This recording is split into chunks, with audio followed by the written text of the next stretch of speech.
যার ব্যাগে আপনার দিনে 10,000 টাকার বান্ডিল থাকে, তার কি একটা বাসা বাড়িতে থাকার অ্যাবিলিটি থাকে না? দুদিন পর দুদিন আমি মদ পেয়েছি এবং গাঁজা পেয়েছি। যারা এখানে আপনার গাঁজার ব্যবসা করে, যারা আপনার মাদক শিবি আছে, যারা মাদক বিক্রেতা আছে, যারা আপনার এখানে হকার আছে, ইভেন আপনার এখানে অনেক রিক্সাওয়ালা, যাদের তারা আপনার আমাদের যারা ফিমেল স্টুডেন্ট আপনার প্রতিনিয়ত আপনার হ্যারাসমেন্টের শিকার হয়।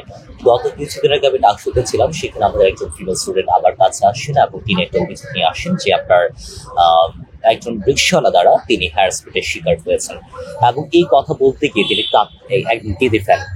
তো আপনি এটা বুঝার উপায় থাকে না যে কতটা বেশি হ্যারাসমেন্টের শিকার হলে একজন ফিমেল স্টুডেন্ট কাঁদতে কাঁদতে কথা বলছে। ওকে, তো সেই জায়গা থেকে আপনার এই ক্যাম্পাসে যারা আপনার মেইন যে স্টেক হোল্ডার, তারা আপনার বিভিন্নভাবে আপনার অনিরাপদ। তো সেই জায়গা থেকে আপনার উচ্ছেদ অভিযান যে জিনিসটা, সেটা আমরা একদম শুরুর দিকে বেশ কয়েকবার টুকটাক আমরা দিই এবং আমাদের মনে হয়েছে যে আমরা একটা স্ট্রাকচার দাঁড় করেছি কিভাবে আমরা পুরো ক্যাম্পাসটাকে আমরা নিরাপদ করতে পারি। এবং সেই জায়গা থেকে আসলে যে কথাগুলো বলা হচ্ছে, আমরা একটা রুট বা আমরা একটা রাফ একটা অ্যাকশনের মধ্যে চলে গেছে। বিষয়টা হচ্ছে কি, এগুলো উচ্ছেদ অভিযান কিন্তু এর আগে অনেকবার হয়েছে। এক্সট্রিম মশার কয়েল প্ল্যান্ট ফাইবার দিয়ে তৈরি, ডেঙ্গু, চিকুনগুনিয়া বাহি সহ যে কোনো মশার বিরুদ্ধে দেয় এক্সট্রিম সুরক্ষা। আপনারা দেখেছেন যে আপনার যখন তাদেরকে ছেড়ে দেওয়া হয়, তারা আবার ফিরে আসে এবং এখানে যারা আপনার বিভিন্ন ধরনের ছিন্নমূল, আপনার ধরেন যে বিভিন্ন ধরনের আপনার যারা আপনার উদ্বাস্তু আছে, ভবঘুরে আছে, আমি দুদিন পর দুদিন আমি মদ পেয়েছি এবং গাঁজা পেয়েছি।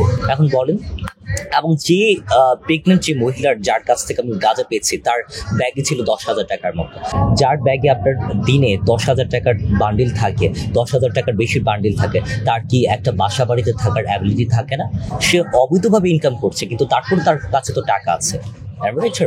তো সেই জায়গা থেকে মূলত যারা আসলে গতকাল উস্কানি দিয়েছে, আপনারা হয়তোবা দেখেছেন এখানে আমাদের কিছু শিক্ষার্থী যারা বাম সংগঠনের সাথে জড়িত, তাদেরকে স্পষ্টভাবে ভিডিওতে দেখা গেছে। হ্যাঁ, তো এখন তারা তো আসলে হকার না, তারা তো এখানে টোকায় না, তারা তো এখানে ছিন্নমূল না, তাদের তো নিজস্ব হল আছে, তারা তো হলে থাকে, তারা তো এখানে ভব করে না। তাহলে তারা সেই ভবগুলিদের সাথে মিছিলে কেন?